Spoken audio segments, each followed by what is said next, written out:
I don't know if that works. I don't have Wolfman Jack's voice, so I can't quite pull that one off. Thanks for joining us. Almost had a bit of a Boris Karloff moment there.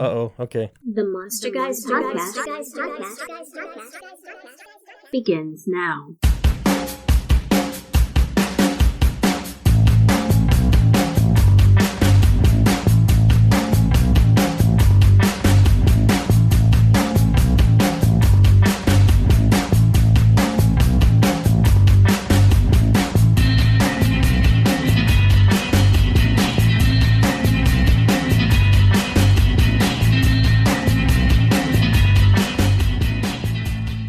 Good evening, monsters. Thank you for joining us on the Monster Guys podcast. I don't know if that works. I don't have Wolfman Jack's voice, so I can't quite pull that one off. Thanks for joining us. Almost had a bit of a Boris Karloff moment there. Okay. Well, I'm DC McGannon, and I'm here with C. Michael McGannon. We are the Monster Guys. This is the Monster Guys podcast. We're doing something a little bit different tonight. We're going to back off a little bit tonight. We're going to revisit an earlier episode, and that one, in keeping with our theme this month, that of the undead, we're going to go back and visit episode 7, which was Dracula and vampires. That was a long time ago, That was a long time ago. When we were we podcast hosts. We podcast. We're not in the fairy month anymore. We're not necessarily all grown up yet, but but we're a little bit further along the way. As a matter of fact, if you listen to this episode, you'll tell a little bit of difference in the audio quality. We were starting to figure out what we were doing a little bit, but you could still tell those guys are not sound engineers. I was just going to say, we were listening to a little bit of that today, and you can definitely hear the difference in sound recording now. Yeah, we're still not sound engineers, but we did figure out, I don't remember when, was it around episode 10 or 11 or something, that we figured out there was a button that we were supposed to push that got unpushed, and it never got repushed, and we weren't the type to be able to look at all the boards and say, oh, we should have pushed that button about 10 episodes ago. But we pushed the button somewhere and got better with our recording. So thanks for staying with us. Thanks for giving us a chance. Thanks for listening, because we will just continue to get better as we go. But tonight, Michael, we're going to revisit that episode. We talk a little bit about Bram Stoker's influence on vampire lore in the modern age. Yeah. In this past episode, we did do just that. And we delved into some of the possible inspirations for Dracula, the classic vampire character that Stoker brought to life, and some of the other authors of that time period helped to perpetuate. But we didn't go all the way. We covered kind of the basics and dug a little bit beneath that surface that everybody knows of. I think we should go in the future even deeper. Yeah. Go past the 6 feet under, if you will. Right. As is our custom. Oh, I get it. Haha. Past the 6 feet under. Yeah, just a bit of grave humor. Oh my gosh. Back to the puns we are. And as is our custom, we scratch the surface a lot of times. We do peel away that first layer, so to speak, because we want the conversation to continue. There's so much rich information and story and depth to folklore and to monsters and creatures from around the world. There's no way we can tackle everything in a single episode about any specific creature. So we do want to peel back a layer a little bit at a time and let that conversation sink in. So as the Monster Guys podcast grows, we will go deeper. We do have a deep well of information about monsters and creatures and legends and lore, but we want to have a conversation, and we want that conversation to last. So the same thing applies here with vampires. We'll revisit this episode where we spoke of Bram Stoker's inspiration, some of those modern vampire inspirations, and then we'll continue that conversation in the near future with part 2 on vampires. Definitely, and I can't wait to get into some of that. It's, a lot of people know the basics, but it's fun to untangle that ball of wax, and that's exactly what vampires are. Vampires have been around for so long, and their icon in pop culture and literature has changed so much that they are a big ball of wax. Yeah, definitely. So enjoy a little bit of a look back to a previous episode way back in the beginning, part 1 of our conversation on vampires, Dracula, and Bram Stoker's inspiration, especially with regards to literature in our modern culture surrounding vampires. Again, thank you so much for listening. We do love to hear from you, so hit us up on Twitter, Facebook, Instagram, all those places. places. Look us up at themonsterguys.com. We'd love to continue the conversation with you. And in the meantime, right now, let's tune in to our earlier conversation on vampires.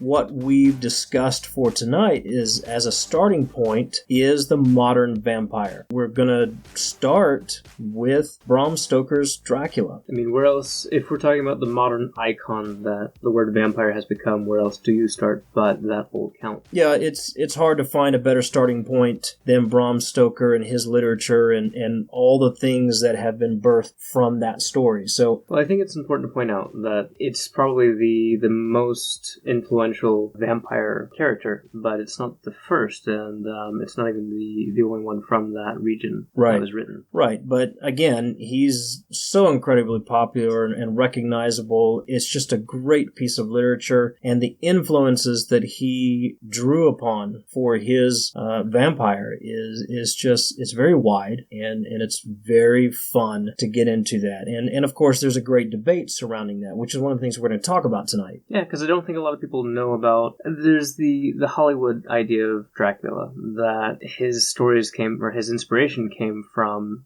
Eastern Europe, Romania, Transylvania, Russia, the Slavic regions. You have a lot of revenants, a lot of creatures that go bump in the night and rise from the grave and go drink the life essence or the blood from people that are sleeping or entire towns and villages. And that's kind of where a lot of people believe the idea of the vampire comes from. And that's partially true, but as you and I know, that's not the whole picture at all. Right. So let's go back a little bit before we get into those influences, and let's just kind of identify some characteristics, what we're talking about the modern vampire to have. And really, I think some of the common ideas is that people understand that vampires in our modern era can begin as very monstrous, ugly, misshapen, diseased creatures. Bringers of plague, associated with rats and pigs and flies and gross things of the earth. So you have that side of the character, but you also have a very beautiful, elegant, intelligent, well-educated, political creature as well. And that can all be rolled into one depending on the story or depending on the circumstance or the love interest or whatever else is presenting itself at the time. There's also the characteristic that is obviously very common, that these are blood drinkers. These are thirsty for blood creatures. And sometimes that goes even further into flesh eaters as well. Flesh eaters, very manipulative. Mind controlling. Mind control, shape-shifting, very powerful, deceptive creatures. Yes. I think that's kind of drawn together the classic literature view. I think all of that wrapped into one kind of starts to peak at our modern idea of what a vampire is or should be. Yeah, and I think one other characteristic of note is that the modern vampire is usually known to own or control a slave of some sort for the purpose of protection or doing its dirty work or just running its errands. Right, and that slave is usually kind of driven insane and starts out as an upstanding member of society or something and becomes kind of dragged down to these depths of what they're willing to do for their masters. Okay, so it's kind of a picture that we painted of the modern vampire. We see that played out in modern media through movies and such, in films such as Dracula, obviously Bram Stoker's Dracula. The Lost Boys is another modern and fun telling of that character. I would say one of your favorite movies, but let's be honest, who doesn't love that movie? Which one? Lost Boys. Oh, heck yes. I thought you were getting ready to say something else. But No. Yeah, definitely. Lost Boys is probably, it's hard to say between Bram Stoker's Dracula and The Lost Boys, for me, which one takes number one. I guess it depends on how I feel the morning I wake up. And then you have Fright Night. Don't forget that one. Fright Night, absolutely love that one. Interview with the Vampire. You brought up the film Let the Right One In. Mm-hmm. Or its American counterpart, Let Me In. Let Me In. because of the whole mind control and slave issue going on there. Yeah, and I feel like it, even though it plays a twist on that whole vampire realm, or that image where it's a little girl instead of this, domineering aristocratic vampire, she still has that control over those around her and that manipulation aspect. Right. And I think also to note that, of course, we bring up that one where it's the girl, but most of these characters seem to be the male figure. They do. And that may be because of the origins that supposedly or allegedly people believe Bram Stoker drew from. Okay, so let's go there. Bram Stoker writes this beautiful piece of Gothic literature that is just as relevant and gorgeous today as it was then, and as terrifying. What were his inspirations? And again, you mentioned early in the podcast that a lot of people believe that the large portion of his influences come from Eastern Europe. So let's start there. If he's got the inspirations from Eastern Europe, what are we talking about there? Well, there are a lot of words back then that talked about these witches that would suck the life forth. It would suck the life forth from the victim. I'm sorry. It would suck the lice. Golly. The life. The life forth from the lice of the victims. Let's start over there. I don't know where I was going with that. Anyways, there were these witches, and another vampire from that region was like a glowing ball of energy that would hover over victims and suck the life force out of people. But then you also have your creatures like one of my favorites, the Nalapsi. The Nalapsi is a revenant, a creature that would come back to life in the grave, travel around with this greasy hair and pale face. Terrifying creature. Yeah, he was not known just for drinking. Vicious. He wouldn't just drink blood from people. He would ravage an entire town in one night just for the fun of it. Horrifying. Yeah, so... Did I mention terrifying? I don't think you used terrifying. Okay, but well, it's terrifying. Covered all the other bases, I think. But yeah, you have this whole range of creatures that, just suck energy from people to the ones that actually brutally murder and drink blood from them. And there are quite a few to choose from in, Russian lore and Transylvanian lore and Serbian lore, all over the place. And a lot of people believe that these are the primary influences for Bram Stoker's Dracula. Yes, and of course you have, Vlad Tepes III himself, son of Vlad Dracul, who was known later on for torturing his victims and torturing his own people and committing some pretty horrible atrocities. So we have quite a bit of influences both in fiction and in historical record that are believed to be the influences that Bram Stoker drew upon for his modern telling of the story of Dracula. Right. But I think we've mentioned in podcasts before where we're going next. That's not the whole picture. Yeah, in my opinion, I think that may even play less of an influence than what we're about to talk about. And what we need to do is kind of cross over some geography and move over to Western Europe, because we have a lot of influences in Western Europe and Western mythology that I believe he drew upon heavily for this story. Well, more specifically, straight from the Emerald Isle itself. Yeah, from Ireland. So,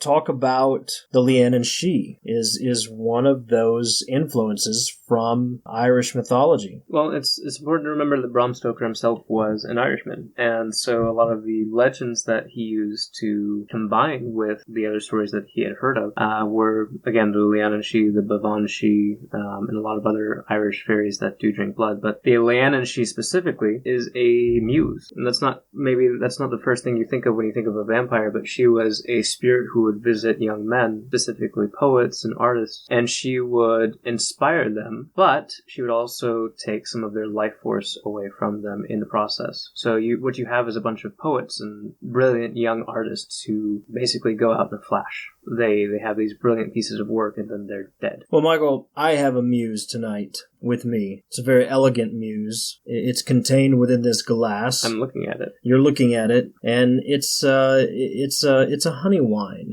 and it's actually got a drop of whiskey in it with this whiskey rock that you got me as a Halloween gift. But this is my muse tonight, so cheers to the muse. I hope you all enjoy this sip. You have your muse, and I am amused. So there's my muse for the night, and I might just write a story about Dracula after I finished this muse. So in Ireland, they also had the green fairy, which was absinthe. Is that your golden fairy? It may be my golden fairy for the evening. All right. So we So talked the about... Leanne and she. You mentioned her. We also have the Bavanshi. Mm-hmm. You might notice that these two sound kind of like the Banshee. It's kind of a cousin of these other two fairy women. The Bavanshi was known as a pale, beautiful woman who would kind of roam the wilderness at night and prey upon travelers, seduce them, and drink their blood. Kind of a couple common tropes. The don't go out alone at night because you'll be set upon by monsters, and then, the beautiful seductress that is going to prey upon you and drain you out to a dry husk. In our conversations about monsters, we seem to come across that quite regularly. Yeah, don't go out on your own at night. Don't wander the lonely path, and especially if you're in Japan. Stay off the mountain pass, and don't look the beautiful woman in the eye, type of thing.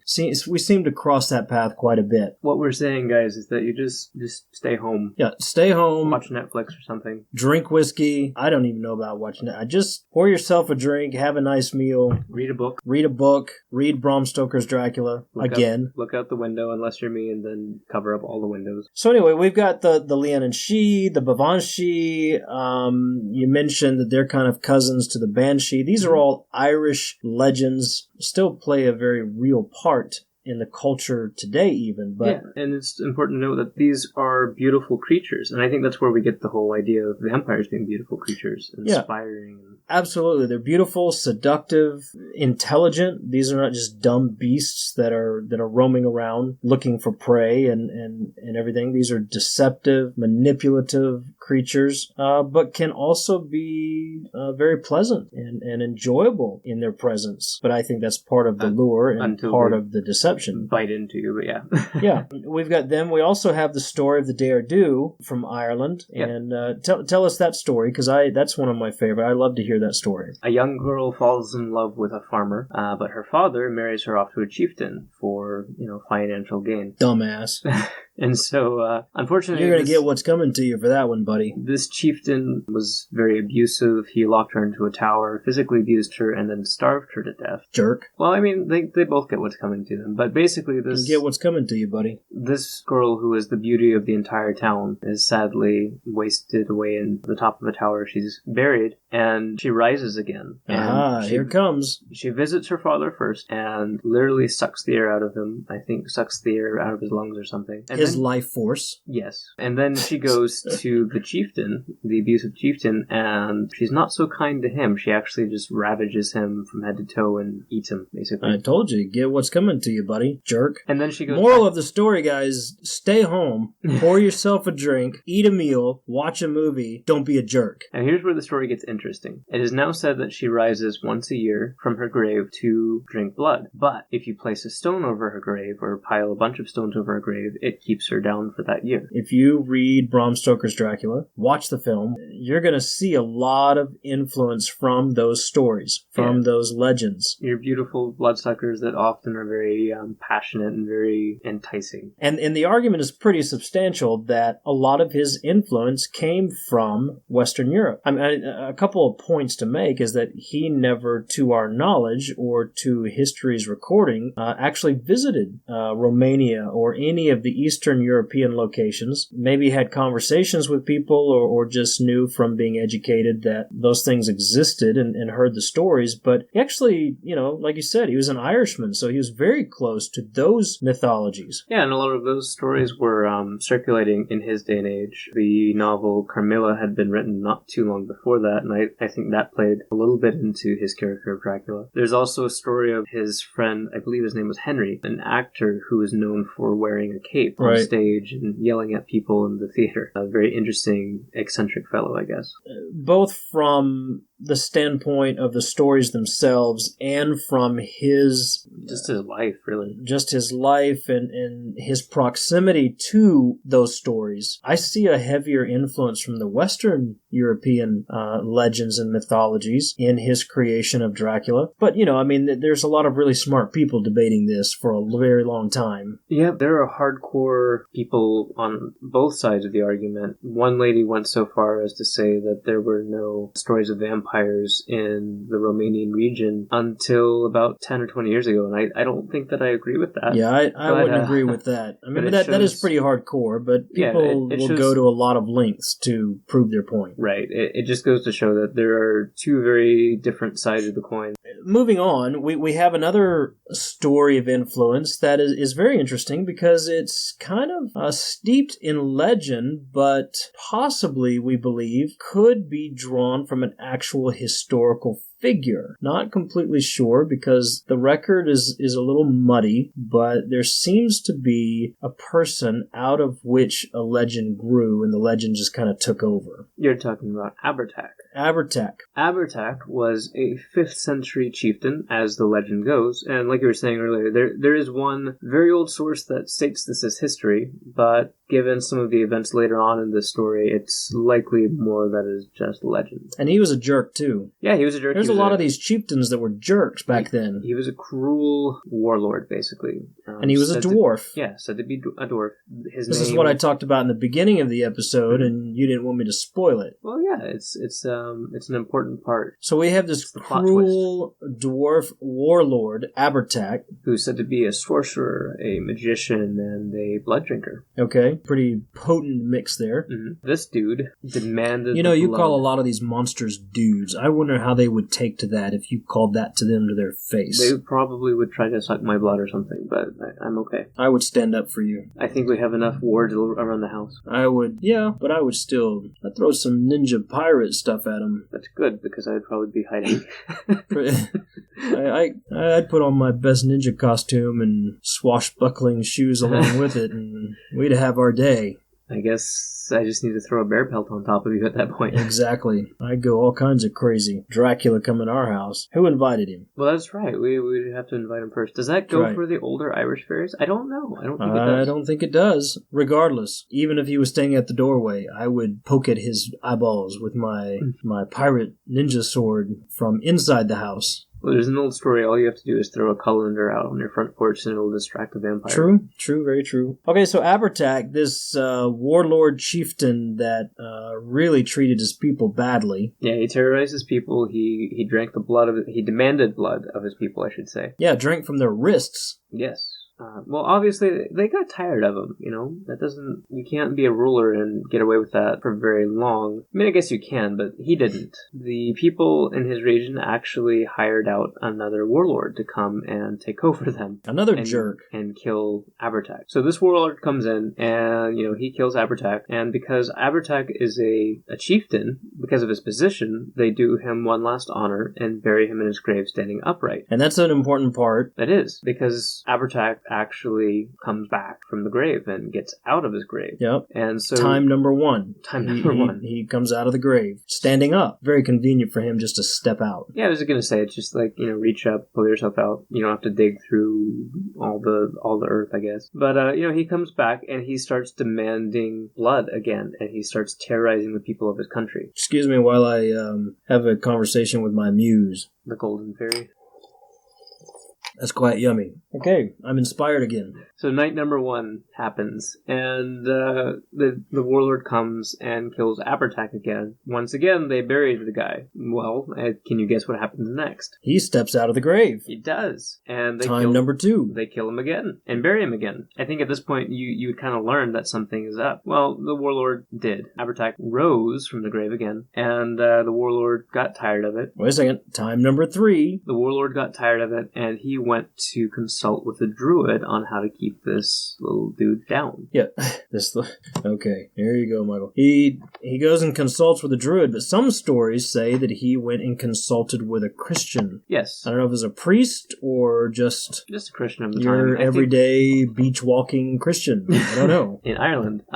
Cliff-walking Christian. And this is where we kind of get the idea that this is more of a legend than history, but, I think the legend part starts back in the stepping out of the grave 1, 2, and 3 times. Hey, that happens sometimes. I guess. But anyways, according to the advice of this guy he's consulting, the chieftain makes... I wonder how much the consultants got paid back then for this kind of thing. I kind of want to go into a consultant business myself. Probably some sheep. How to keep down the warlord vampires. Maybe a cow. I don't... Lucky horseshoe. Yeah, no, I need something different payment today. Five lucky horseshoes? Okay, we're getting somewhere now. Okay. I mean, what would you do with a fifth horseshoe? You've already got 4. I don't know. Well, I don't know. So the consultant of the time, the Christian druid consultant dude, tells him to make... That's a pretty messed up dude right there. a sword out of wood from a yew tree. So he tells the warlord to fashion a sword out of a yew. Kind of sounds tree. like a wooden stake, right? A wooden stake. But the chieftain slays Abertach one last time with the yew wood sword. Then, instead of burying him upright, they actually bury him upside down. I think they should have done that the first time. Probably would have been worked. Easier to just throw him in there too. But they bury him again, upside down this time, and they bury him with thorns, or I shouldn't say bury him with thorns. They place thorns all over his grave. And large stones. They put a large stone over the top of it. Abertach is now kept down, literally. The interesting thing about this for me is that even though this is a 5th century legend, you can actually go to his grave to this day, or what they believe his grave is. There's a location in Ireland that you can visit. It looks to me like a slab of rocks, and out of that a tree. A hawthorn tree. And which is actually part of the legend that out of the thorns that were surrounding his grave grew this tree. Nowadays it's called the Giant's Grave. It's considered to be bad land. People don't hold on to the property for very long. Apparently it's traded out often enough. It's interesting to me, I guess in 1997 some guys tried to do some work on the land and tried to cut down that tree and lift those rocks. And their machinery malfunctioned, and one of them got hurt and didn't die, but he cut his hand and spilled blood on that grave. So the legend kind of continues to this day. So you have all of these things that mix together, things that Bram Stoker either heard from secondhand travelers' reports or should have known at that time, just being an Irishman in the time that he was. Yeah, so we have the Eastern European legends, the Eastern European vampires. We have the Irish legends and vampires and creatures that he drew upon. Okay, so we have these two sets of influences, and there are arguments among scholars and among experts that yes he did, or yes he didn't take from these influences. And then we have the story of Abertach, which is a clear influence from Ireland. But, as writers, one thing you and I know is that you don't have to be in a place to learn about it or to know about it or draw influence from it. Some of the books that we write, we have locations all over the world that we draw influence and actually set the story in those locations. I'm of the belief that Bram Stoker probably has a pretty good mix of all of these legends. Most definitely. I was just going to say, even with the name Dracula, there's a story in Ireland, or in Scotland, I can't remember, of a castle called in Irish, or in Gaelic, Dracula. But and some people will say that this is the inspiration for the name, but again, the nickname for Dracul in Romania, that's just, to me, it's too much of a clear inspiration from Eastern Europe. I don't think you just draw from one source. Yeah, and I think what we have here ultimately is a brilliant story writer, brilliant man who has spun a great tale and has drawn from several influences, and we have, as a result, one of the, if not the greatest Gothic novel to be written, at least in our modern times. Look what it's done for monsters for us to this day. It's probably the most popular monster in our media nowadays. It is the reference point for just about anything when you get into legends and folklore and monsters in our modern conversation. So a lot of influences from both sides of Europe, and that's where we begin our conversations about vampires, is the modern Dracula, that monstrous, ugly, yet elegant, beautiful, blood-drinking, life-force-taking creature that we see in so many different cultures that culminates in this story of Dracula. And I think probably that's where we're going to leave it for the moment, because we want to continue a conversation about vampires in the future. Definitely. And bring some different angles and some different insights to this conversation. I don't know about you, but I can't wait for us to get into the vampires that are like flying heads. Yes, very exciting. Very exciting material. There we have it, ladies and gentlemen, some of the influences and the arguments around Bram Stoker's Dracula and some of those legends, and even further the legend or the history of the Chieftan Abertach. You can find out more about us and what we're doing at themonsterguys.com. Subscribe to the podcast. Tell your friends about it. Let's just continue to build our little community and have a lot of fun talking about monsters and folklore and legends and mythology. For now, we'll say goodnight, and I'm going to go have another conversation with my muse. All right. Good night, everyone.